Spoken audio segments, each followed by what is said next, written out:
Bonjour à tous et bienvenue dans cette petite pastille d'actualité astronomique et spatiale. Un mois après son lancement, il est temps de vous donner quelques nouvelles du plus grand télescope spatial jamais lancé.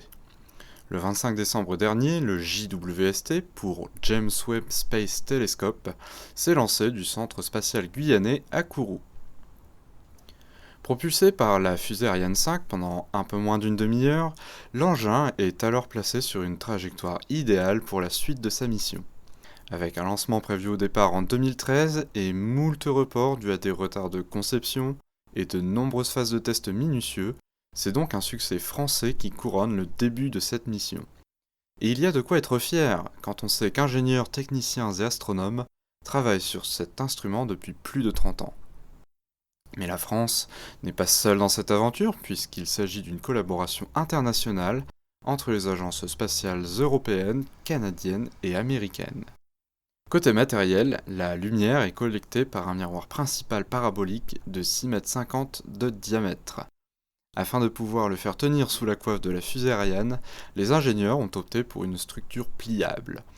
Le miroir principal se divise donc en 18 segments hexagonaux d'1,3 m de côté, ce qui a l'avantage, outre le gain de place pendant le transport, de permettre des réglages extrêmement précis.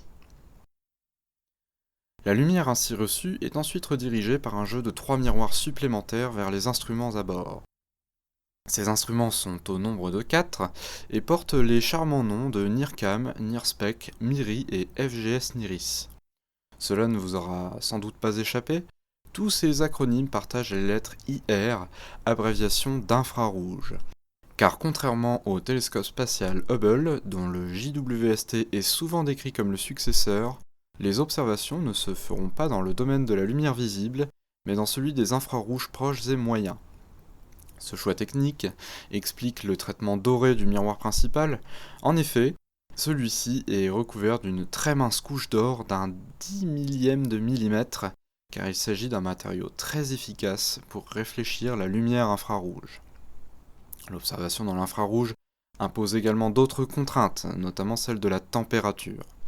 Vous le savez sans doute, la sensation de chaleur est provoquée par le rayonnement infrarouge, ce qui veut dire qu'un télescope observant dans un environnement chaud sera baigné de lumière infrarouge parasite, rendant les observations impossibles, d'où la nécessité de refroidir la structure au maximum.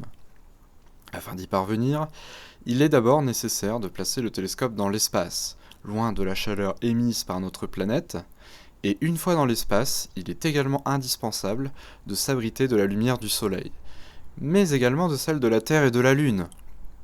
Ainsi placé à l'ombre, la température de la partie optique pourra chuter jusqu'aux alentours de moins 230 degrés. Ce rôle est assuré par un bouclier solaire d'une envergure comparable à celle d'un court de tennis, celui-là même qui donne sa forme caractéristique au JWST.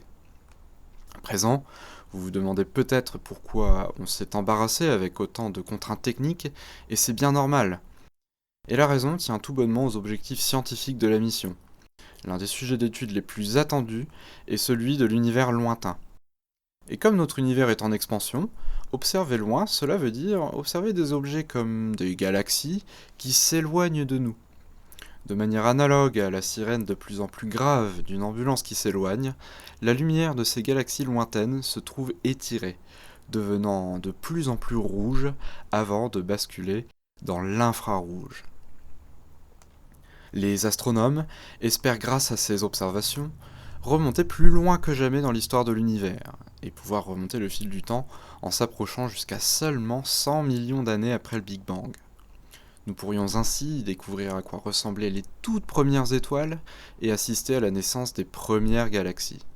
Nul doute que ce sera, à ce jour, le plus grand programme de replay de l'histoire de l'humanité. Parmi la ribambelle de missions qui seront confiées au JWST, on retrouve également, plus proche de nous, l'étude détaillée des exoplanètes, ces mondes qui gravitent autour d'autres étoiles que notre Soleil. Avec un nombre de détections qui approche aujourd'hui les 5000, le télescope James Webb devrait parvenir à analyser la composition chimique de l'atmosphère de ces planètes extrasolaires. Encore plus proche de nous, le système solaire sera également examiné par le regard perçant de James Webb.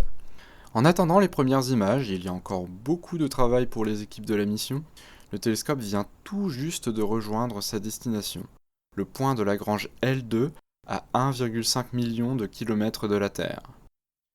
Si toutes les phases critiques du déploiement se sont bien déroulées lorsque l'engin était encore en chemin, il reste encore une délicate phase d'alignement des miroirs à réaliser. Celle-ci devrait durer environ 3 mois, de même que parallèlement, les équipes de scientifiques vont commencer à mettre en route et calibrer les différents instruments afin qu'ils soient opérationnels à l'été. Nous souhaitons donc bonne chance à toutes les équipes de ce magnifique projet et sommes très impatients de recevoir et commenter avec vous les premiers résultats. Si vous souhaitez suivre la progression de la mission, le lien est dans la description de la vidéo.